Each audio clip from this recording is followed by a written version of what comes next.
ini akan mendiseminasi modul 1.4 tentang budaya positif. Ya. Yang terhormat Ibu Nur Hayati selaku Kepala Wakil Bidang Kurikulum SMA Negeri 92 Jakarta, dan yang saya hormati Bapak Ibu Guru yang terima kasih telah hadir dalam diseminasi modul 1.4 budaya positif. Dilanjut lagi Pak Wisnu. Ini adalah bentuk dari aksi nyata kami sebagai guru penggerak yang mengikuti pendidikan guru penggerak angkatan 7. Bapak Ibu, menurut Bapak Ibu ini apa ya? Air di manakah? Hazelnut. Minuman hazelnut. Minuman boba. Ada lagi, ada hazelnut, ada minuman boba. Kopi genangan, ini nyebut merek ya. Es jeruknya agak pekat banget ya, berarti warna oranye. Es kopi, baik, terima kasih Bapak Ibu. Terlepas dari apapun yang Bapak Ibu lihat, yang saya sampaikan di sini artinya adalah yang Bapak Ibu mau ambil seperti apa anggapan Bapak Ibu terhadap apa yang saya lakukan di sini tentang budaya positif ini tidak lepas, tidak lebih dari apa yang barangkali saya belum ada apa-apanya begitu ya dibandingkan Bapak Ibu pengalamannya, kinerjanya di sekolah ini. Tapi yang jelas kita di hari ini, di ruangan ini sama-sama seperti gelas yang kosong yang kemudian dengan budaya positif ini akan terisi dengan beragam yang Bapak Ibu tadi inginkan. Oke, lanjut Pak Wisnu. Baik, nah sebelum kita mulai ini ada tebak kata. Bapak Ibu bisa cari 5 kata begitu, dan 5 kata ini adalah kata-kata yang saya sering sekali dengar ketika saya belajar di pendidikan guru penggerak. Ada apa aja Bapak Ibu silakan? Ada kodrat, kemudian ada diseminasi, ada positif, ada budaya, ada lagi satu lagi zaman. Baik, kita lihat ya sama-sama Bapak Ibu. Dilanjut lagi Pak. Ya, ada kodrat alam dan kodrat zaman. Itu yang saya dengar sering sekali tentang pemikiran Ki Hajar Dewantara. Kemudian ada budaya positif yang kita akan dengarkan sama-sama. Kemudian ada mendiseminasikan. Lanjut Pak. Baik, yang saya pelajari dan kemudian saya diseminasikan kepada Bapak Ibu adalah perubahan paradigma, teori pilihan atau teori kontrol. Ini dari William Glasser, seorang psikiatri begitu, ahli psikolog dari Amerika Serikat. Dan beliau mengatakan bahwa sebenarnya kita ada dalam ilusi kontrolnya. Artinya kita merasa bahwa kita sebagai guru itu harus mengontrol murid. Jadi murid harus atas kendali guru. Bahwa kemudian ilusi itu mengatakan kritik dan orang merasa bersalah itu bisa menguatkan karakternya mereka. Nanti ini akan bersinggungan dengan sebenarnya kita ada di posisi mana sih ketika sebagai guru, ketika sebagai orang tua, ketika sebagai orang yang dewasa, dianggap yang dewasa oleh anak-anak atau peserta didik kita. Kemudian ada ilusi bahwa penguatan positif itu efektif dan bermanfaat. Kemudian yang terakhir adalah ilusi bahwa orang dewasa memiliki hak untuk memaksa. Dan inilah yang sebenarnya banyak terjadi begitu di kehidupan kita sehari-hari, di kehidupan kita sebagai guru, sebagai orang tua, sebagai orang dewasa. Baik, lanjut Pak. Di dalam bagian ini yang sama-sama nanti akan kita pelajari itu bahwa sebenarnya kita tidak bisa mengontrol orang lain, jadi kita hanya bisa mengontrol diri sendiri. Jadi artinya apa-apa yang bukan menjadi fokus kita itu kita alihkan begitu ya. Kita bukan abaikan tapi hanya sebatas perhatian saja, tapi bukan menjadi fokus apa yang harus kita lakukan. Gitu. Jadi ketika kita tidak bisanya di mananya, seperti apa dan harus bagaimana. Kemudian ada semua perilaku itu memiliki tujuan dan ini nanti berkaitan dengan motivasi ekstrinsik dan intrinsik, dan ada teori motivasi dari menghindari hukuman, mendapat imbalan, menghargai diri sendiri. Dan ada lagi 5 posisi kita gitu, dari sebagai orang yang penghukum kah, pembuat rasa bersalah kah, sebagai orang teman kah, atau pemantau, atau manajer. Dan nanti kita akan sama-sama pahami ada yang disebut dengan segitiga restitusi. Nah, segitiga restitusi ini lebih kepada sebuah siklus gitu, alur terapan dalam kita berkonsistensi, berkonsekuensi, bukan memberikan hukuman. Dan ini ada realitas kebutuhan dasar manusia. Nanti kita akan singgung di 5 dasar kebutuhan manusia. Lanjut lagi Pak Yusuf. Ya, apa makna disiplin? Disiplin artinya belajar. Dan ini dikemukakan oleh Socrates dan Plato. Kita sama-sama tahu filsuf, dua orang filsuf begitu yang sampai sekarang relatable gitu ya, apa yang menjadi pemikiran itu masih berkaitan dengan apa yang terjadi saat ini. Dan kita sama-sama menyadari di dalam budaya positif ini bahwa disiplin itu adalah sesuatu yang dilakukan seseorang kepada orang lain untuk mendapatkan kepatuhan.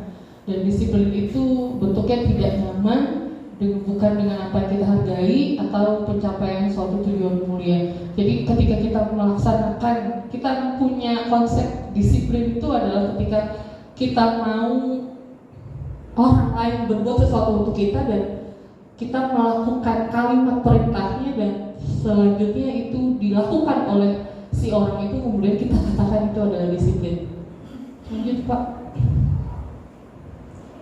Ya, dan setelah tadi kita membahas tentang disiplin, kita bahas tentang nilai-nilai kebajikan universal. Artinya nilai-nilai ini yang kita sama-sama sepakati bersama.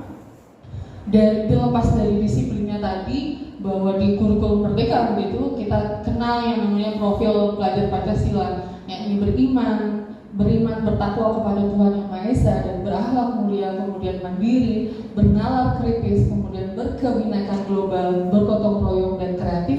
Ini adalah bentuk nilai-nilai yang sama-sama kita sepakati begitu dalam kurikulum Merdeka dan dalam pendidikan Indonesia seutuhnya. Lanjut Bapak. Nah, ini adalah teori motivasi, hukuman, dan penghargaan serta restitusi. Nah, ini menurut Bapak Ibu gitu ya, ketika kita melakukan sesuatu, ketika anak melakukan sesuatu, apakah anak itu ikut aturan kita karena supaya menghindarkan tidak nyamanan, biar bahasanya biar gak diomelin, atau karena ingin mendapat imbalan, atau memang benar-benar menghargai diri sendiri. Nah, mungkin ini tentang teori motivasi perilaku, saya pernah diskusi sedikit sama salah satu guru di sini bahwa ya memang nggak salah bahwa ada yang namanya motivasi eksternal dan itu sah-sah aja karena itu merupakan pilihan dari seorang manusia gitu ya. Tapi yang mau diarahkan di dalam kehidupan itu adalah yang motivasi internal, ya, itu untuk menghargai diri sendiri. Karena di dalam teori ini percaya bahwa sebenarnya ketika kita tidak melakukan sesuatu kesalahan, ya kita akan aman-aman aja gitu. Tapi ketika kita sudah melakukan kesalahan, jadi kita akan menutupi kesalahan yang lain, dan itu yang akhirnya menjadi motivasi eksternal itu menjadi muncul. Oke, lanjut Pak. Nah, motivasi internal ini nanti akan berkaitan dengan apa yang diungkapkan oleh Ki Hajar Dewantara. Menurut Ki Hajar Dewantara itu merdeka itu tidak hanya terlepas dari perintah, akan tetapi juga cakap buat memerintah diri sendiri. Nah, ini juga untuk peserta didik tadi yang motivasi internalnya itu ketika dia sudah, kita memberikan fondasi gitu ya, kita memberikan fondasi ketika nanti punya masalah-masalah baru, kerumitan-kerumitan baru, ketika mereka sudah mempunyai fondasi, mereka juga bisa untuk memerintahkan diri sendiri. Jadi ada bentuk kepercayaan kepada kita, kepada peserta didik agar dia bisa mengikuti kodrat alam dan kodrat zaman. Baik, lanjut. Nah, ini ada di hukum penghargaan. Dan makanya kita kalau kita dengar sebenarnya sekarang di sekolah itu sudah tidak ada peringkat gitu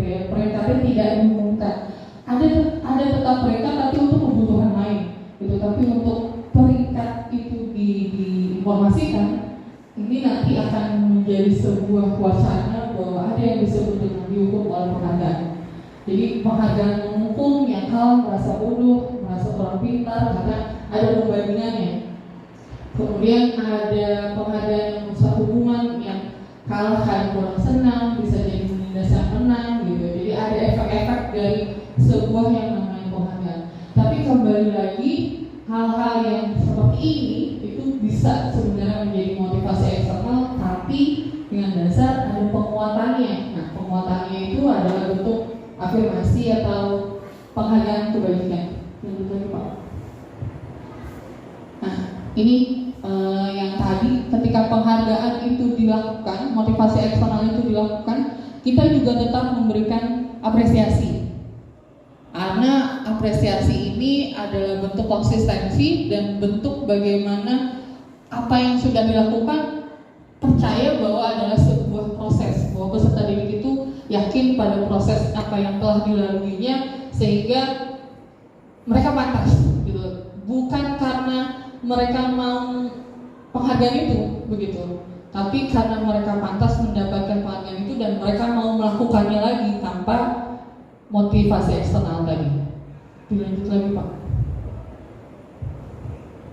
Dan ini adalah bentuk contoh-contohnya. Jadi kemarin saya perhatikan rasa empatimu besar sekali. Jadi bentuk penguatannya tidak langsung tersurat gitu ya, tapi dalam bentuk fokus pada proses yang dilakukan dan langsung gitu ya, langsung apa yang dilakukan itu yang kita katakan sebagai apresiasinya. Nah, ini adalah pembedaan hukuman dan konsekuensi. Di dalam teori pilihan juga ada yang disebut hukuman dan ada yang disebut konsekuensi. Nah, barangkali Bapak Ibu kalau kita lihat di bagian hukuman mencatat 100 kali di dalam buku kalimat, saya tidak akan terlambat lagi karena terlambat sekolah. Kemudian lari mengelilingi lapangan basket 2 kali karena terlambat hadir. Kemudian murid diminta untuk push up 15 kali tidak menggunakan masker, itu hukuman. Dan kalau kita bandingkan dengan konsekuensinya adalah menggantikan kertas tugas teman yang telah dicoret-coret, kemudian membersihkan tumpahan air di meja tulis karena tersenggol pada saat belajar. Kalau kita bandingkan 5 poin tadi, kira-kira Bapak Ibu bisa membedakan mana yang disebut hukuman dan mana yang disebut konsekuensi tidak ya? Bagaimana? Karena yang disebut hukuman mencatat 100 kali ketika dia datang terlambat itu tidak ada efek kepada dirinya. Artinya dia tidak melalui proses berpikir bahwa sebenarnya saya harusnya seperti apa ketika saya terlambat gitu. Ketika saya terlambat kemudian mencatat 100 kali, artinya mencatat 100 kalinya ini yang akhirnya membekas. Artinya membekas itu dalam artian apa tujuannya, apa korelasinya gitu. Sebenarnya itu muncul gitu. Itu muncul dari dalam diri si misalnya dalam hal ini peserta didik. Tapi kita yang punya merasa tadi ada ilusi bahwa kita itu mengontrol peserta didik, orang dewasa itu mengontrol, guru itu mengontrol murid. Jadi ya udah pokoknya dengerin aja, ya udah ikutin aja. Itu yang kita sering lakukan gitu ya. Udah, yang penting kamu ikutin aja maunya saya, kamu kan terlambat gitu. Jadi tidak ada keterkaitannya. Nah, itu yang disebut dengan hukuman. Nah, bandingkan dengan konsekuensi, menggantikan kertas tugas teman yang telah dicoret-coret. Nah, di situ ada berproses berpikirnya bahwa ada kesan bertanggung jawabnya, ada kesan bahwa coret-coret yang tugas yang dicoret-coret itu salah, mencoret-coret tugas teman itu salah. Dan kemudian ada pertanggungjawabannya. Nah, itu yang disebut dengan konsekuensi. Lanjut lagi Pak. Nah, ini ada perbedaan hukuman dan konsekuensinya. Jadi hukuman itu sesuatu yang menyakitkan harus terjadi, membuat anak sakit fisik maupun hati untuk jangka waktu yang lama, dan akhirnya kadang kita ngerasa jadi anak itu jadi wah awas nih ada guru yang ini gitu. Jadi kita ada tagline yang buat anak-anak itu gitu. Karena kita dengan image seperti itu, dengan image yang menghukum, kemudian ada konsekuensinya. Memang ini rasanya perlu luar biasa gitu ya, lebih kayak lebih tahapannya seperti apa, sedangkan di sini pun udah seperti itu bentuknya, wujudnya. Itu juga yang mungkin Pak Wisnu dan saya yang jadi jadi tantangan gitu ketika ada pembahasan ini, ketika kami belajar di guru penggerak, lalu seperti apa gitu, harusnya seperti apa, padahal hukuman itu sudah benar-benar membuat anak itu enak gitu ya, jengak gitu, tapi ternyata bukan seperti itu yang dimaui dalam sebuah teori motivasi. Jadi kalau saya mengambil kesimpulannya gitu yang saya ungkapkan kepada Bapak Ibu, bahwa memang rasanya kita analogikan seperti ini deh. Kita memberikan anak naik motor. Nah, yang kita berikan ke anak ketika naik motor adalah mengendarainya, punya SIM-nya, punya helmnya, begitu ya, punya helmnya, punya keamanan yang kuat. Kita tidak mengatakan bahwa oh ya udah sampai tokan aja dulu, nanti kan kamu tahu sendiri tuh rasanya jatuh, rasanya sakit. Nah, kan tidak seperti itu. Artinya ini juga yang kemudian menjadi buat kilas balik saya terutama, bahwa sebenarnya kita benar-benar berproses lebih jauh lagi, karena kita udah ada di tengah-tengah dengan kita harus bisa menghilangkan yang sebelum-sebelumnya dari mereka. Itu memang akan prosesnya lebih sulit gitu, tapi sebenarnya proses ini adalah proses yang dampaknya dari apa yang kita lakukan sebelum-sebelumnya. Jadi ketika kita mulai dari sekarang, nanti kita akan lebih menyenangkan begitu ya di kemudian harinya, karena ada proses tanggung jawab yang motivasi internalnya tadi itu yang berkaitan dengan konsekuensi dan hukuman. Nah, ini ada merasa marah, bersalah, dipermalukan, merasa tak dihargai. Ini juga berkaitan nanti dengan peran orang dewasa kepada peserta didik gitu, atau anak didiknya. Lanjut Pak. Nah, ini adalah restitusi ya, kalau di bahasa ada istilah restitusi, tapi di dalam teori pilihan juga ada restitusi, dan ini diungkapkan oleh Diana Gose, seorang psikiatri juga, tapi psikiatri anak. Dan beliau mengatakan bahwa restitusi adalah proses menciptakan kondisi bagi murid untuk memperbaiki kesalahan mereka, sehingga mereka bisa kembali pada kelompok mereka dengan karakter yang lebih kuat. Dan restitusi juga merupakan proses kolaboratif yang mengajarkan murid untuk mencari solusi untuk masalah mereka dan membantu murid berpikir. Rasanya ketika kita habis waktu gitu ya, kita habis waktu ketika kenapa harus berdiskusi, kenapa harus berkolaborasi. Ya, itu tadi, kita harus menghilangkan ilusi bahwa kita tidak selamanya tuh mengontrol setiap peserta didik. Lanjut lagi Pak. Dan ciri dari restitusi, nah nanti restitusinya akan berkaitan dengan konsekuensi tadi ya. Itu belajar dari kesalahan, memperbaiki hubungan, kemudian tawaran, memberikan tawaran bukan memberikan paksaan, kemudian restitusi untuk menuntut di dalam diri. Jadi sebenarnya kebutuhan apa yang harus mereka ungkapkan, sehingga akhirnya kita benar-benar memahami harusnya mereka berbuat seperti apa. Dan restitusi diri adalah cara yang paling baik menurut dosen. Dan restitusi itu mengembalikan murid yang berbuat salah pada kelompoknya, dalam artian bahwa anak ini menjadi contoh bagaimana hal-hal yang sudah terjadi pada mereka itu bisa menyebar secara tidak langsung di dalam kelompoknya. Lanjut Pak. Nah, ini ada keyakinan kelas. Ya, mengapa tidak peraturan? Ya, tapi juga harus keyakinan.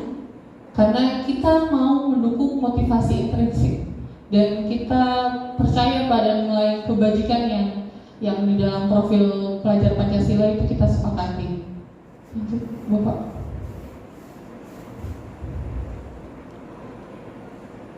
Nah, menurut Bapak Ibu yang mana yang kesepakatan kelas?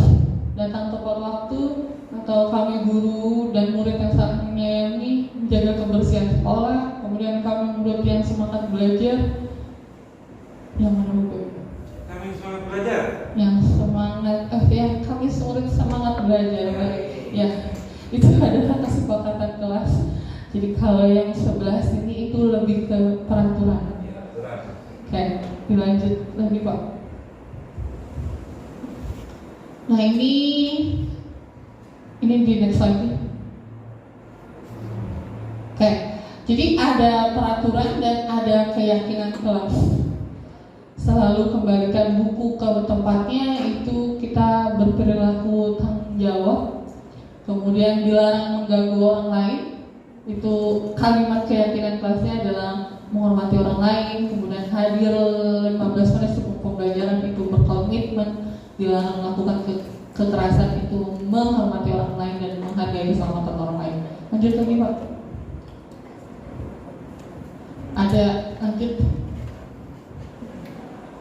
Nah ini ada 4, bahwa sebenarnya dasarnya kita melakukan sesuatu, apa yang kita terapkan di sosial interaksi kita adalah karena bertahan hidup. Nah bertahan hidup ini dilihat dari kasih sayang, rasa diterima, ada kebutuhan penguasaan, ada kebutuhan kesenangan, ada kebutuhan kebebasan. Jadi ketika anak itu berulah begitu ya, berulah di kelas, kita melihat sebenarnya ada background gitu, ada alasan mengapa mereka melakukan itu. Apakah mereka butuh kesenangan, kebebasan, rasa kasih sayang, rasa penguasaan dirinya yang belum terpenuhi. Akhirnya mereka mencari, dan kemudian seolah-olah mereka mencarinya di tempat yang buat kita, di mata kita adalah tempat yang salah gitu. Lanjut lagi Pak. Dan ini 5 posisi kontrolnya. Nah ada penghukum, ada pembuat rasa bersalah, teman, pemantau, dan manajer. Kalau kita lihat dari kalimatnya, kalau penghukum itu memberikan ancaman. Kalau kita lihat di baris keduanya, kalau kamu tidak melakukan, awas ya, rasakan nanti, biar begini. Jadi kita memberikan ancaman. Kemudian ada pembuat rasa bersalah. Seharusnya kamu sudah tahu, ibu lelah sekali mengatakannya, ibu stres. Jadi apa yang dilakukan itu efeknya ke kita. Antara penghukum dan pembuat rasa bersalah ini, saya merasakannya dalam artian ini punya efek yang panjang kepada kepribadian seseorang. Kemudian rasa yang tidak nyaman untuk mengungkapkan sesuatu gitu. Jadi memang punya efek yang panjang dan luas ya ketika kita bertemu dengan orang yang menjadi posisi penghukum dan pembuat rasa bersalah. Nah, dan ada yang kemarin itu sempat dengar bahwa generasi sekarang itu diomelin di sekolah, diomelin di rumah, diomelin di jalanan gitu. Jadi udah benar-benar kuat banget sebenarnya, tapi kuatnya mereka tuh keras di dalam, tapi luarnya itu mentalnya itu sangat lembek gitu. Jadi sampai mungkin di yang sekarang lagi dibahas, generasi yang sekarang itu adalah generasi strawberry gitu. Nah kemudian ada yang berhasil itu dari kontrol dari luar, itu ada teman dan ada pemantau. Ayo lakukan demi ibu.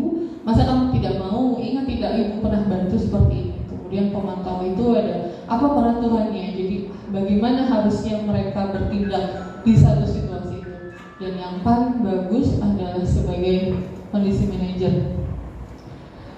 Dan di sini di manajer untuk memperbaiki masalah, melakukan kolaboratif tadi yang sudah disinggung, bagaimana sebuah restitusi itu terjadi ya kalau kita mengambil posisi manajer.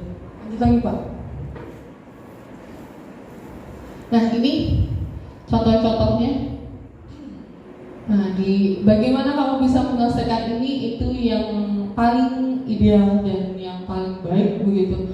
Karena kita sama-sama mengungkapkan kebutuhan diri kita, kebutuhan saya dan kebutuhan lawan saya itu seperti apa, dan kemudian kita berdiskusi untuk bisa menyelesaikan masalahnya. Lanjut Pak. Dan ini segitiga restitusi, ini alur yang tadi saya sempat singgung. Lanjut Pak. Ya, jadi ada validasi kebutuhan, kemudian ada menstabilkan identitas dan menanyakan keyakinan. Jadi validitas, lanjut dulu Pak. Nah, menstabilkan identitas itu untuk membuat anak yang merasa gagal karena berbuat salah menjadi positif terhadap dirinya, bahwa sebenarnya nggak ada yang salah gitu ya. Sebenarnya percaya bahwa tidak ada yang salah dalam prosesnya, tapi alurnya saja yang tidak sesuai. Nah, jadi di situ Bapak Ibu dalam artian kita itu harus lebih tertarik untuk menyelesaikan masalah. Jadi bukan yang menyalahkan dirinya sendiri terus-menerus. Lanjut Pak. Dan ini adalah validasi kebutuhan. Ini mengenali kebutuhan dasar tadi ya, kebutuhan dia mau memberikan penguasaan, kebutuhan mereka mau memberikan sebuah rasa empati, atau memberikan perlu gitu ya, perlu kesenangan. Nah, kita tahu, kita menggali itu dulu. Lanjut Pak. Dan ini menanyakan keyakinan. Jadi apa yang kita sudah sepakati, nilai apa yang kita sepakati, dan kelas yang apa yang seperti apa yang sudah kita lakukan. Nah ini yang pernah terjadi begitu dengan saya ketika ada kesepakatan kelas tapi mereka tidak mengindahkan.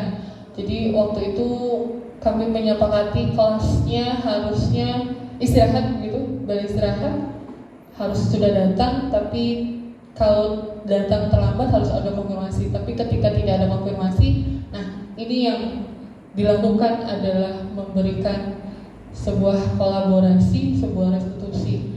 Jadi apa yang harusnya mereka lakukan, apa yang mereka sepakati, dan harusnya nanti seperti apa ketika itu terjadi lagi.